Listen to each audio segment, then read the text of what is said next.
صباح الخير. ازيكم حبايبي؟ عاملين ايه؟ يا رب دايما تكونوا بخير. هنعمل مع بعض النهارده وصفه سهله حلوه محبوبه، كل الاطفال بتحبها والكبار كمان.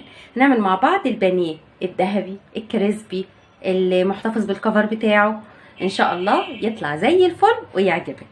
نبدا ونقول بسم الله. معايا كيلو بانيه، فراخ بانيه صدور اهي. تمام. معايا ده كيلو بانيه، هحط عليه 2 علبة زبادي من اللي هي البلدي العادية. ومعايا كمان زي 3-4 ليمونات، قولي ربع كوباية عصير ليمون.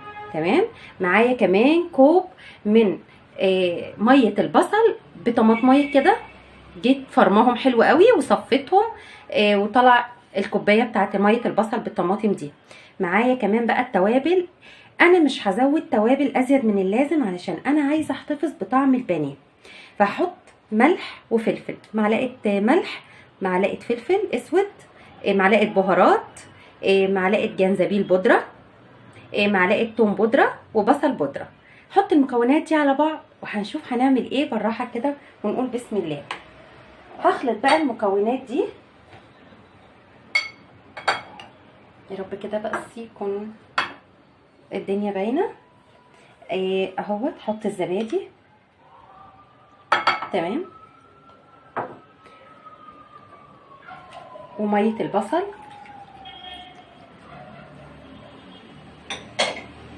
وكمان الليمون، واحط كمان بقى التوابل كلها كده.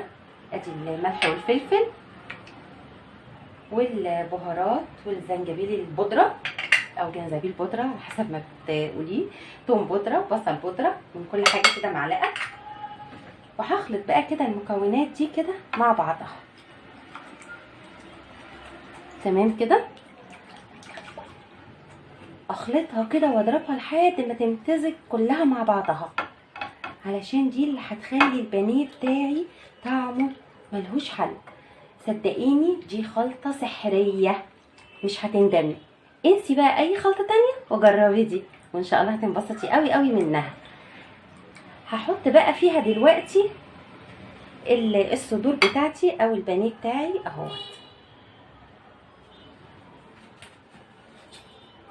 تمام. هغطس بقى كل ده كده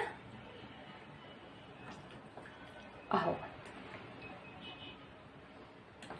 وطبيعي ان كل ده لازم يقعد في الخلطة دي مش اقل من 2-3، ويفضل 3 ساعات. ويا سلام بقى لو من بالليل وتعمليه بقى تاني يوم بيبقى حلو قوي قوي قوي، لان كل ده بيدخل في الانسجة وبيتغلغل فيها وبيديكي طعم خطير روعة.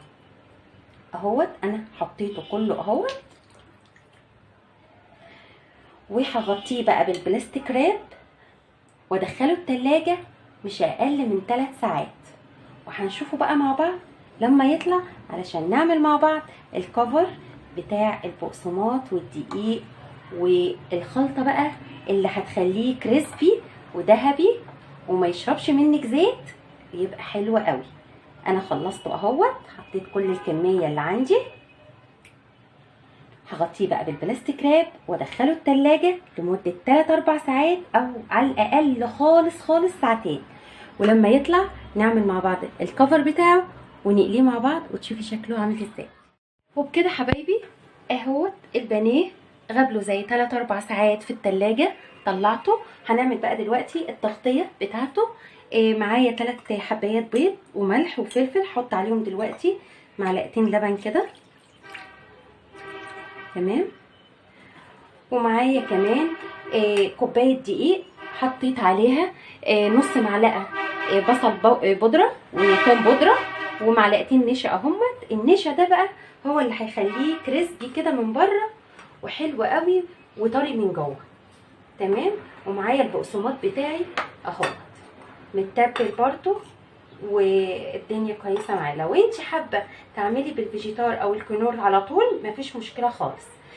عندك بقسماط هتطحنيه في المطحنه وتحطي له شويه بهارات كده، على معلقه توم بودره وبصل بودره وشويه جنزبيل من نفس التوابل اللي انت حطيتي فيها البانيه. دلوقتي بقى هطلع هضرب ده كويس. لازم اضربه كويس قوي عشان البيض يختلط كده مع اللبن، يبقى ايه والملح يدوب كده، اختلط اهوت كله مع بعضه تمام. ادي البقسماط والدقيق بمعلقه النشا اهم حاجه. دلوقتي بقى هصفي من البانيه ده، هصفي كويس قوي قوي تمام،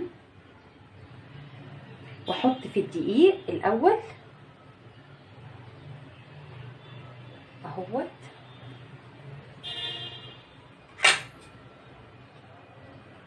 تمام كده.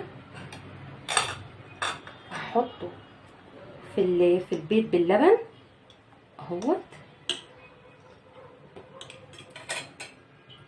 صفي برضو كويس قوي، وانزل بقى بيه كده على البقسماط بتاعي اهوت. في البقسماط بقى لازم اتك عليه كويس قوي اهوت، لازم اتك كويس قوي قوي قوي من الجنبين بايدي بقى كده.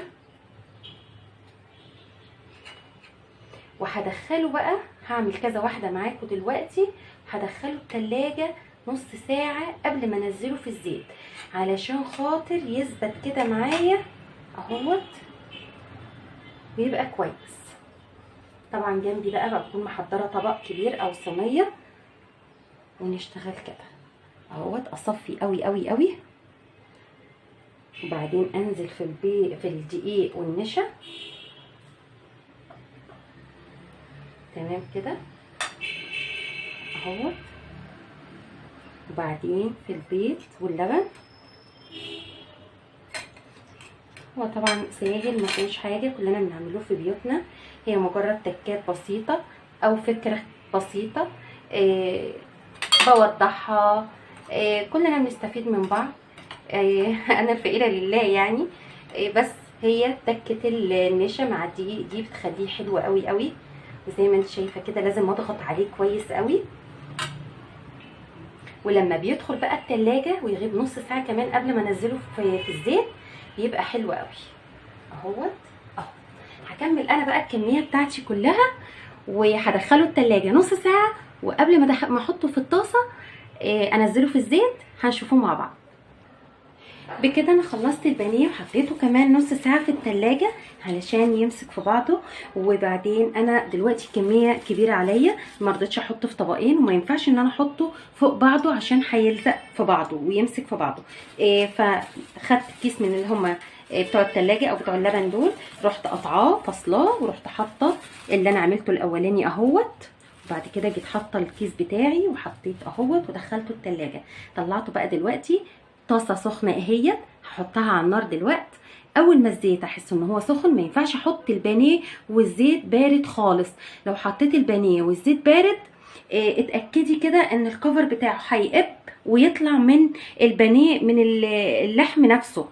فكده لازم الزيت يبقى سخن عشان الكفر البانيه يحتفظ بالكفر بتاعه تمام. حط بقى الطاسه اهوت على النار والزيت يسخن، وهننزل بقى بالبانيه واحده واحده كده. الزيت سخن اهوت في الطاسه، وعشان اتاكد حطيت حته صغيره. بصي كده الزيت سخن. انا المفروض ما احطش في الطاسه كتير، يعني على قد الطاسه يا دوبك تاخد كده معايا، ان شاء الله يكون حتتين اتنين بس. بصي اهو. واول ما يبقى ذهبي ما اقلبش غير لما اشوف الارضيه بتاعته بقت ذهبي، هاجي قلبها عن الجنب التاني، ما افضلش اقلب طول ما انا واقفه تمام. احط واحده كمان اهي. بسم الله. بصي والله هو كده خطير لوحده يعني تمام. اول ما يبقى بقى ذهبي هاجي قلباه. وبكده حبايبي اهو بقى ذهبي من تحت. هبدا بقى ان انا اهو اقلبه بالشكل ده كده. والثانيه برضو اهي. بصوا بقى جماله خطير تحفه. بس اهم حاجه خلي بالك من الزيت علشان ربنا يعافينا يا رب ما يحصلش اي حاجه كده. بتاعت الاختبار دي انا محضره جنبي هنا طبق وعليه مناديل ورق، مناديل مطبخ اهي. هطلع عليه بعد كده احط لما احس ان هو صفى الزيت بتاعه هحط بقى رشه بقدونس او خضره كده.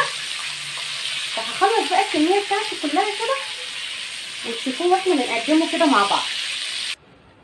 وبكده حبايبي يكون البانيه بتاعنا الذهبي الكريسبي خلص. مش عايزه اقولك عامل ازاي، محتفظ بالكفر بتاعه اهوت ودايب دوب من جوه. طعمه تحفه وحكايه بالوصفه السحريه بتاعتي. يا ريت تجربيها وهتنسي اي تتبيله تانية.